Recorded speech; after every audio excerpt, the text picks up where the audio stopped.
had your highs and your lows, and you've been absolutely magnificent right through. How does one get up off the deck when things aren't going well? I would like to share one experience with you here. It's a funny story, but completely out of the box, which we hadn't tried, and it did wonders for our team.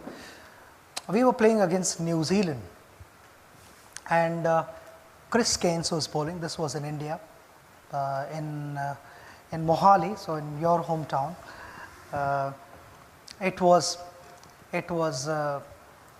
The ball was reverse swinging, and Chris Keynes was virtually beating us 2-3 times an over. I was batting with Rahul Dravid, so the main batters were batting. We'd like to believe that we were the main batters. And we were getting beaten, and we were sort of clueless because we couldn't see the shine. Sometimes the surfaces are such that it becomes a little difficult to figure out which side is the shiny side and which is the rough side. I expect all you guys to know what reverse swing is. Reverse swing is wherever the shiny side is, the ball starts to go in that direction. Even if the bowler wants the ball to go in the opposite direction, it will not go because of the imbalance and the surface of the ball.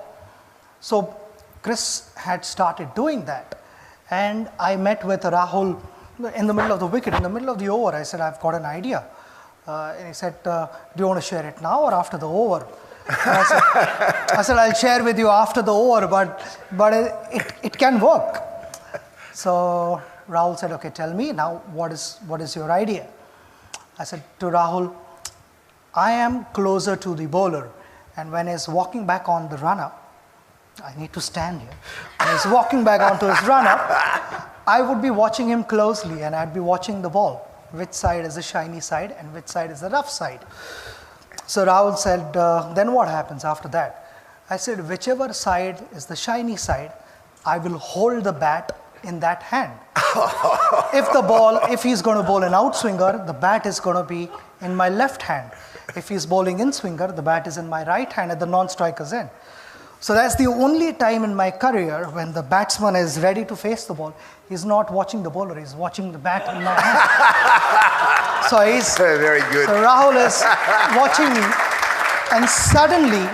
and suddenly you see a couple of cover drives being hit for boundaries, and on drives passing piercing mid-wicket and mid-on, and Chris is like wondering, these guys were getting beaten a couple of times every over, and suddenly I'm giving away a couple of boundaries. There's definitely something wrong.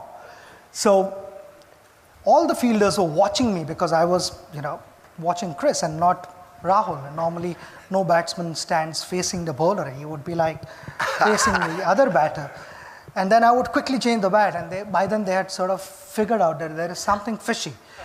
And Chris lost his momentum, he lost his rhythm, and he held the ball cross seam, and he bowled a ball, and instead of looking at Rahul or checking what has happened there, he looks at me and I said, what have you got for this?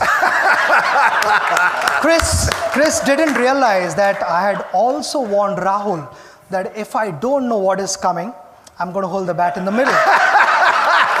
So that is how the story goes. So it's just, in short, it's just being a step ahead of your opposition.